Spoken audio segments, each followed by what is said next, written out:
Nice meeting you all. Cannot see, but I wish you have a pleasant time in Laval this year.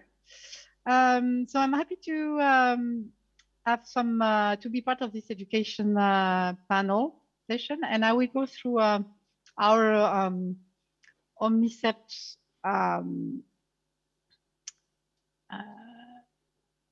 solution, which is the fusion of VR and artificial intelligence, and really focusing on education. So I made some particular content which goes more in detail of what is cognitive load to this particular audience of Laval, because I know the guys in Laval are very keen on new technologies. So let me go through it. I think I do, if I remember, 15 minutes or 10 minutes. Yeah, 15 minutes. Okay, we see your, we don't see your presentation. Yeah. You don't? We see the PowerPoint screen. Okay, right. And is that better? Perfect. Full screen. Yeah. Okay, cool. Okay, so let me go in HP Omnicept, as I said, the fusion of virtual reality and artificial intelligence, and how I see this beneficial for education. I didn't introduce myself, by the way, so I'm Cecile Tezenas du Montcel. I'm the VR lead in HP for Europe. So I think all of us were convinced that immersive learning has a proven efficiency versus traditional learning, mainly because it's engaging, you are learning by doing, you have limitless repetition, and you, on top, the teacher can get actionable insights on the way the learning session happens, which make that when you do a measurement of the retention rate after 1 year, you see clearly a big difference between a lecture, reading a book, or VR training. And VR training retention rates reach 75%, which is very close to hands-on real training. So that's really impressive. Unfortunately for me, we are doing a lecture today, so most probably the audience will remind 5% of what I'm saying today next year. You would have been visiting us on our booth and testing it, you would have remained much more. By the way, it makes me think that if you are in Laval, you can have the chance to test Omnicept headset and River Gen 2. We lend to immersion in French, immersion the headset, and they have a couple of demos, so you can go to immersion booth and test our headset. There will be nobody from HP, unfortunately, but immersion is well skilled and equipped to show the demo for you. So that was just a side comment. So back to the benefit of learning, we clearly see VR as a true beneficial instrument to improve the learning efficiency. And as HP, we believe in invention and reinvention. So that's why we invested in VR for now 3 years. And we have the most comprehensive VR portfolio because we do have our own headset that we have developed in our software team and hardware team. But we also provide professional grade PCs, so mobile PCs, towers, backpacks, and set of displays that are part of our traditional workstation portfolio. So you can get everything coming from the same engineering teams, having suffered the same quality tests and produced in the same factories. So it's same, I would say, our VR portfolio is having the similar attention that we can put on our PCs, a traditional PC. And on top of this PCs portfolio, we also have put in place a VR solution partners program, which make that we have identified and selected top-of-the-art software developer companies that can provide to our customers or to education teams the best software. So I will go through some example later on that have been produced by our software partners. So for the final customers, the people who want to equip themselves in VR, we are able to provide the end-to-end solution, the headset, the PC, and the software. So let's go in just really deep dive in Omnicept. So Omnicept is the first user-centric VR experience It's a combination of software, hardware, and artificial intelligence. We are combining HP Reverb Gen 2 Omnicept edition. So you see we are good at hardware, maybe not so much at naming. So it's a super long name. So I used to call it Omnicept headset. It's simpler. So it's our powerful Reverb Gen 2 headset with high resolution, WinMR tracking system, your 4K resolution per eye, valve lenses and valve audio. To this headset, we added sensors. So it's embedded in the headset coming from factory. It's not an accessory. And to this headset, we have a pulse sensor. We have had eye tracking, pupillometer, and face camera. So everything is embedded. And to that, we also have worked to develop different set of API and SDK to do something with this data. So you have basically, and we have a flexible program to use this. So if you are developing software content, you can either get access to the raw data. We just provide the API of each of the sensors, and it's for free. Or you can also, we have made the work for you. So we have some, our data scientist team have developed for 2 years now an artificial intelligence that is interpreting all this data to create an insight of cognitive load. And I will now focus on really cognitive load because we feel that cognitive load is a super interesting insight to improve the VR learning immersive experience. So maybe let's first start with cognitive load.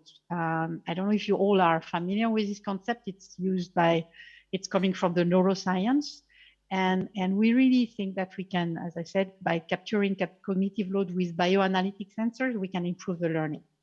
So first thing, what is cognitive load? For those who may not know, it's the amount of mental effort that you require to perform a task or learn something new.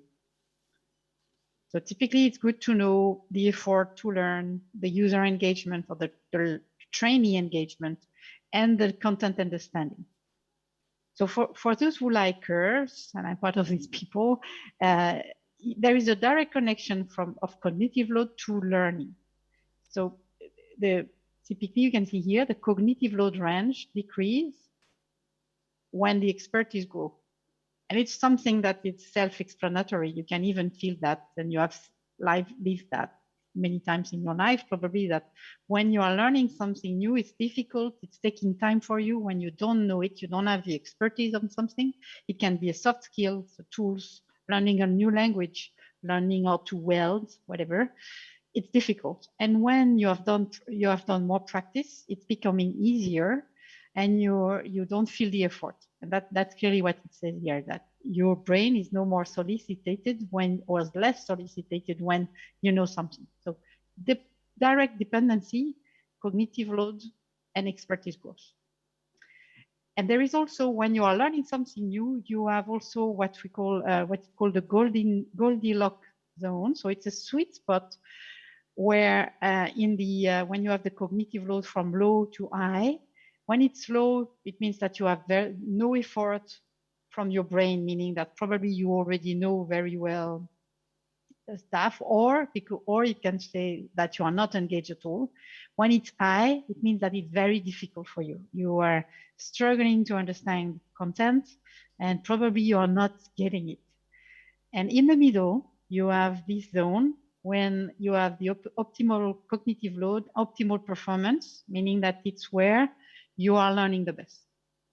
So if you are capable during your training to measure what is my cognitive load time to time, at real time, I'm able to tell, am I engaged? Do I understand? Is it difficult for me? Do I get the expertise? So when it comes to training, you can understand that engagement, level of expertise, level of understanding are really key, and level of engagement. It's really all the important assets that the teacher would like to know. Imagine a teacher in a class who can tell which are the pupils who already get it, which are the ones who suffers, which are the ones that are not engaged.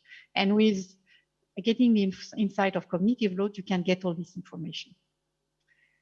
And now, so how do we connect this with Omnicept and the sensors, it happened that, and it's here, it's coming from neuroscience studies that are, you see here, this is referring to an article that is more than 50 years old, but it's, there is direct connection between our bio data and the cognitive load. So you can see here, typically the cognitive load is we see it's increasing when the pupil diameter is increasing. So when you have pupil dilation, it also means that the brain is more loaded.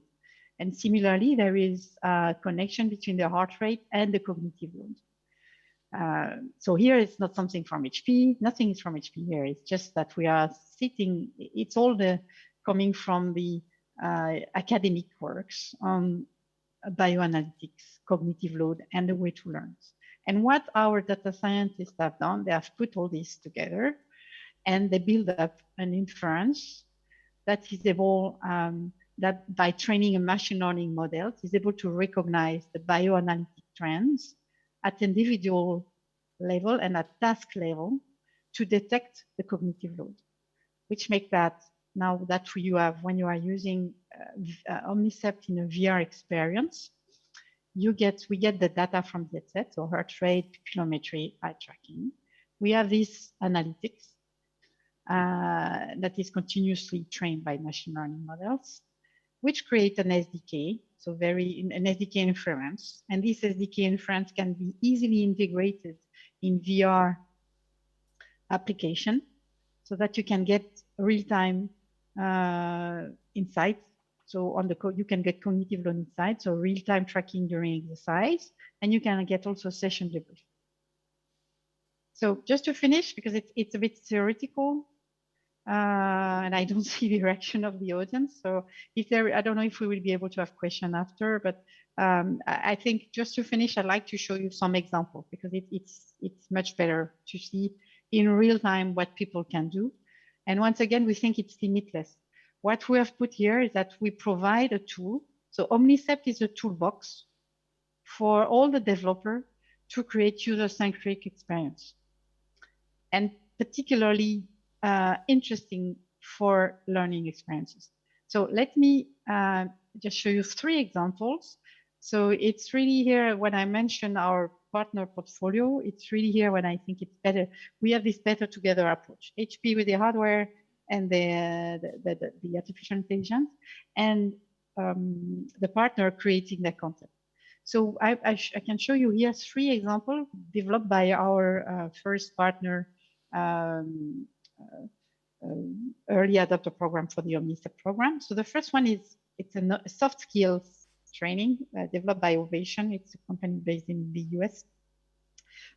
They are doing public speech training in virtual reality, and they are using. You can see it's a bit maybe a bit small, but you are using here the real time cognitive load insight and all the data measurements. So when you are doing the training, you can yourself measure, get your insight on your pulse, for example, so you can get information on your level of stress, and you can also get information on what were the steps of the training that didn't go well based on your cognitive load side. Similarly, on a completely different application, Pixo, another partner of us, is using Omnicept for first responder training. So you see here for fireworkers, and you can measure the level of stress. You can get the access to the pulse real time. So you can yourself, when you are doing training, you can yourself adapt your pulse to count down, but you can also have after the session debrief with the training, with the teacher. And the last one, Members. So Members is a French company. I think they are around in Laval as well. So they are creating maintenance and vocational training procedures, training in VR. And you can see here they are also using it. So when I mentioned this Goldilocks zone where you learn well, so you have here the cognitive load evolution during the training of a real session. And you can see here the red area is where it was either no engagement or too complex, and the trainee didn't get it. So you can understand that you can, when you are doing this training, you can adapt yourself to do better. But most important, the teacher can do after session debrief, and you can focus on which were the part that needs to be replayed or once again. So it's the first time you can get quantitative information of the training efficiency. So just giving you some insights, and then I'm 1 minute left. So something important I want to finish on is that we are manipulating very sensitive data with Omnicept. It's about personal bioanalytic information, and to make sure that it's safe and secure. Back to HP business model. HP is our main objective is to sell solution, hardware and SDK and software, but we don't care about data. It's not at all our business model. So we don't do anything with data. That's first step. And second step, we are extremely, working from home, extremely sensitive to customer security. It's something that we're used to do on our traditional PC. And we have put in place the same level of attention for security to our Omnicept headset and data collection. So the first thing is the HMD firmware secures the data during the capture. There is no data stored on the headset. There is no data on the cloud neither. Everything goes to the client PC. That's it. The SDK is meeting the GDPR requirements, and all the data are de-identified, aggregated, and secured. So there is encryption. There is no connection to the name of the person. So that's something I just want to finish on about security, because I feel it's very important. So with that, just some elements. I want to thank you. You can connect me on LinkedIn. Also, you have my mail here. You can visit us. So HP has a virtual booth in Virbela, the booth in Hall 2, and our headsets are at Immersion physical booth. And you can find a lot of information. So you have videos of the use case I've shown here, and you can have much more details on our developer portal. So developers.hp.com/omnicept.